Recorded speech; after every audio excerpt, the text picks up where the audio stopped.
Hello दोस्तों, स्वागत है आप सभी का हमारे YouTube channel unique GS academy में। दोस्तों, राज्यों की इस कड़ी में आज हम लोग सिक्किम राज्य के बारे में पढ़ेंगे और इसके प्रमुख विशेषताओं के बारे में जानेंगे कि क्या क्या इसकी प्रमुख विशेषताएं हैं, कौन सा प्रसिद्ध है यहाँ पे और ये किस लिए जाना जाता है। तो आइए दोस्तों, नक्शा के माध्यम से समझते हैं, बहुत आसानी से हम लोग समझ जाएंगे। देखिए, सिक्किम की अगर बात की जाए तो दोस्तों ये नॉर्थ ईस्ट राज्य में पूर्वोत्तर भारत का एक राज्य है। पूर्वोत्तर भारत में टोटल कितने राज्य आते हैं? 8 राज्य आते हैं, और जो 7 राज्य इसके अलावा आते हैं उन लोगों को 7 सिस्टर्स बोला जाता है। 7 सिस्टर्स बोला जाता है उन 7 राज्यों को।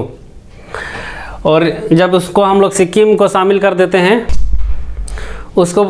जब उसमें हम लोग सिक्किम को भी शामिल कर देते हैं तो वो पूर्वोत्तर राज्य हो जाता है। देखिए 7 सिस्टर्स में कौन कौन आते हैं। देखिए, अगर 7 सिस्टर्स की अगर हम बात करें,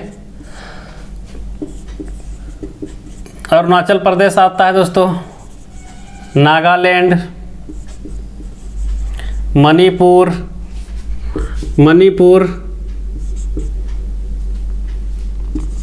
मिजोरम, मेघालय,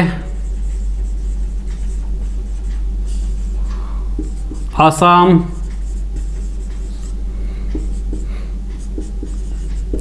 त्रिपुरा। 1 2 3 4 5। देखिए ये जो राज्य हैं वो सबको 7 सिस्टर्स बोला जाता है। ये राज्य को 7 सिस्टर्स बोला जाता है। जब उसमें हम लोग ये सिक्किम को शामिल कर देते हैं तो वो क्या हो जाता है दोस्तों? पूर्वोत्तर राज्य। क्योंकि ये सिक्किम बहुत बाद में भारत से जुड़ा था, पहले से ये भारत से नहीं जुड़ा था। तो आइए इसके विशेषताओं के बारे में जानते हैं। देखिए, अगर सिक्किम राज्य की अगर आकृति देखिए ये कैसा दिखता है, तो ये अंगूठे का आकार का दिखेगा, लग रहा है कि एक अंगूठा खड़ा है। अगर भारत का नक्शा आप गौर से देखिएगा तो उसमें पता चल जाएगा। इंडिया वाला मेरा मैप देखिए, इंडिया वाला वीडियो देखिए, उसमें सिक्किम बहुत आसानी से आपको दिखेगा और पता चलेगा कि सिक्किम किस दिशा में स्थित है, इसकी आकृति कैसी है। तो ये सिक्किम आपको दिखेगा दोस्तों अंगूठे का आकार का दिखेगा, अंगूठे का आकार का दिखेगा। यह एक पर्वतीय राज्य है दोस्तों, हिमालय पर्वत से घिरा हुआ। ये पर्वतीय हिमालय पर्वत से ये घिरा हुआ, ये एक पर्वतीय राज्य है। आइए इसके प्रमुख विशेषताओं के बारे में देखते हैं। देखिए दोस्तों, ये एक पूर्ण जैविक राज्य है। पूर्ण जैविक राज्य कहने का मतलब है यहाँ पे जितने चीज़ का उत्पादन होता है, खाने चीज पीने चीज़ का, सब्जी का, धान का, गेहूं का, कोनो चीज़ का भी उत्पादन होता है, तो वो पूरा फुल नेचुरल होता है। उन लोग आर्टिफिशियली कुछ नहीं देता है, ना उन लोग सल्फेट देता है, ना फास्फेट देता है, ना कोई भी इंसेक्टिसाइड्स देता है, कीटनाशक वगैरह कुछ भी नहीं यूज करता है। वो सब घर में बनाया खाद यूज करता है, गोबर वगैरह, मतलब पूर्ण जैविक है। ठीक है, प्रकृति से ही वो लोग पूरी तरह से उगाता है। इसीलिए वहाँ का भोजन दोस्तों ऐसा होता है कि पूर्ण मतलब बिना मिलावट का आपको मिलेगा। सब चीज़ वहाँ बिना मिलावट का होता है। पूर्ण जैविक राज्य उसको घोषित कर दिया गया है।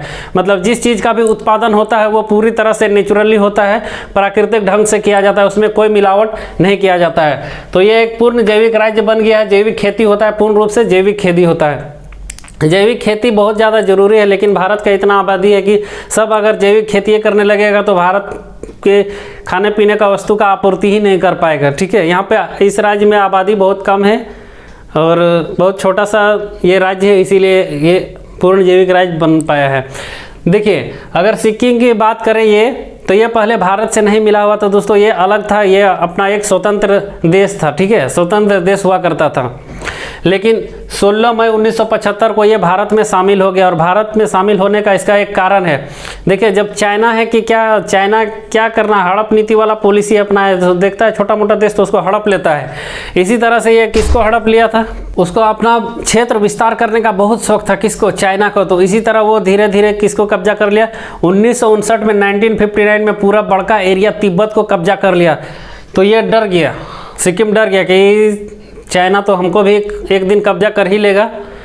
धीरे धीरे वो सबको कब्जा करते हुए चल रहा है। तो वो भारत के पास एक प्रस्ताव लेकर के आया कि हम आपसे मिलना चाहते हैं, आप में तो आप चाइना जैसा नहीं ना कीजिएगा कि हाँ हमको पूरा मेरा जो निवासी है उसको इधर उधर भेज के पूरा कब्जा कर लिए इसको और हम लोग को यातना ही दीजिएगा। तो भारत ने उसको एक आश्वासन दिया और 1 साल का अल्टीमेटम दिया कि पहले आप 1 साल भारत में रह के देख लीजिए, भारत का नागरिक बन के देख लीजिए, आपको अच्छा लगेगा तो भारत में शामिल होइए, नहीं तो जैसा आपको मर्जी, जैसा ठीक बुझाता है, जैसा आपको अच्छा लगता है।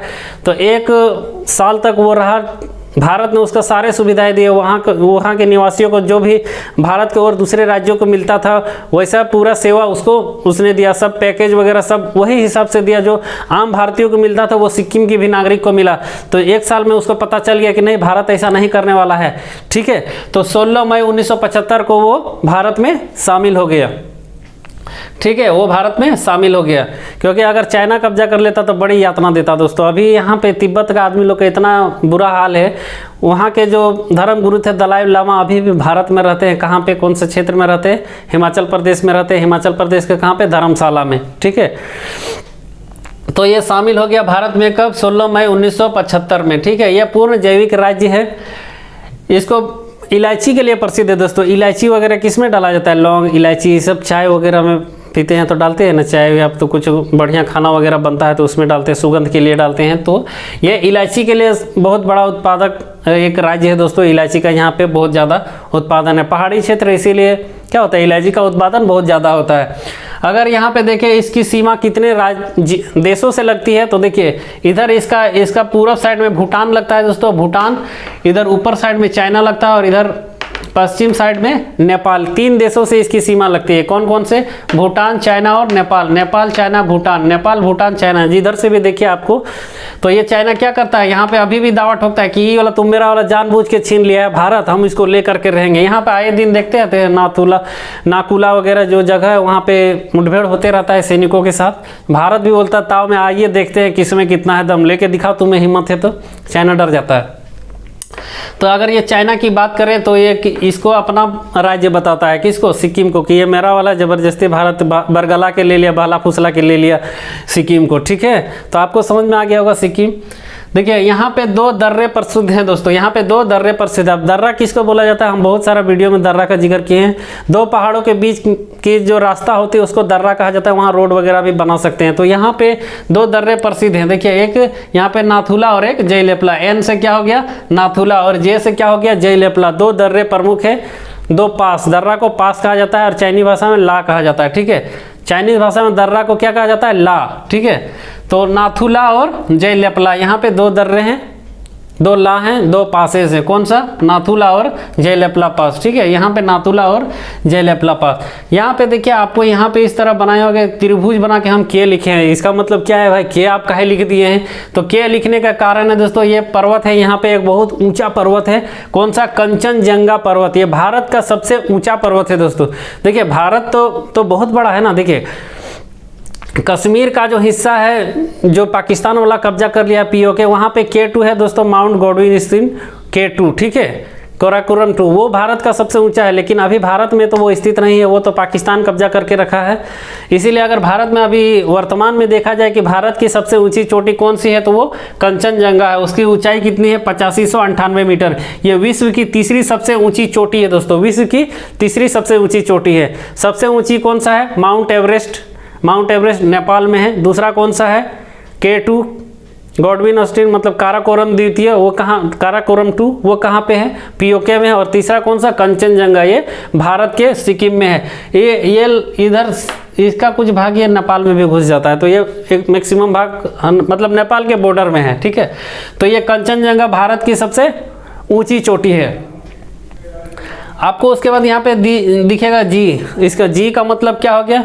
जी का मतलब गैंगटॉक। गैंगटॉक इसकी राजधानी है। गैंगटॉक क्या है? इसकी राजधानी है। अगर सिक्किम की बात करें दोस्तों तो ये भारत का सबसे कम आबादी वाला राज्य है। मतलब भारत के कौन से राज्य में सबसे कम आबादी रहती है तो वो सिक्किम में। ये पूरा पहाड़ी क्षेत्र है, पहाड़ में उतना कौन रहेगा, ठीक है। और वैसा रहने लायक वहाँ पे बहुत आबादी कम है। तो भारत का सबसे कम आबादी वाला राज्य कौन सा है? सिक्किम। और भारत का दूसरा सबसे छोटा राज्य है सिक्किम, ठीक है। सबसे छोटा राज्य क्या है भारत का? गोवा। और दूसरा सबसे छोटा राज्य सिक्किम, वो याद रखिएगा। भारत का सबसे छोटा राज्य कौन सा है? गोवा। भारत का दूसरा सबसे छोटा राज्य सिक्किम। भारत का दूसरा सबसे छोटा राज्य सिक्किम। लेकिन गोवा से कम आदमी यहाँ रहता है, यहाँ पे आदमी बहुत कम रहता है। तो भारत का लिस्ट पॉपुलेशन सबसे कम आबादी वाला राज्य कौन सा है तो वो सिक्किम है। तो देखिए यहाँ पे एक बार रिकॉल करते हैं क्या क्या हम लोग पढ़े। देखिए इसकी सीमा की बात की जाए कितने देशों से लगती है तो 3 देशों से, भूटान, चाइना, नेपाल। इधर है भूटान, ऊपर है चाइना, इधर है नेपाल। तो ये जान रहा था कि ये नेपाल और चाइना तो मेरा कुछ बिगाड़ नहीं सकता, ये चाइनवे ज़्यादा कुछ ना कुछ करेगा, तिगड़मबाजी करेगा, हमको मिलाने का कोशिश करेगा। तो इसीलिए भारत में शामिल हो गया। ठीक है, उसके बाद ये यहाँ पे 2 दर्रे कौन सा पास है, यहाँ पे 2 ला कौन सा है, नाथुला और जयलेपला। ये काराकोरम यहाँ का भारत का सबसे ऊंची चोटी है, जो कहाँ पे स्थित है, सिक्किम में स्थित है। इसकी सीमा भारत के कौन राज्य से लगती है, तो भारत के एक राज्य से लगती है दोस्तों, पश्चिम बंगाल, वेस्ट बंगाल से। इस दक्षिण दिशा में यहाँ पे वेस्ट बंगाल से, सिलीगुड़ी कॉरिडोर से। ठीक है, सिलीगुड़ी कॉरिडोर से। बंगाल वाला वीडियो नहीं देखे तो उसको आप एक बार देख लीजिए, ताकि सिलीगुड़ी क्या है सब आपको समझ में सब कुछ आ जाएगा और कौन से हिस्से में आता है। ठीक है, तो यह थी इसकी प्रमुख जानकारी। आप इसका एक स्क्रीनशॉट ले लीजिए। आई होप दोस्तों आपने इसका एक स्क्रीनशॉट ले लिया होगा और मैंने जितने भी इसके बारे में बताया वो सब आपको सब कुछ याद हो गया होगा। थैंक यू दोस्तों।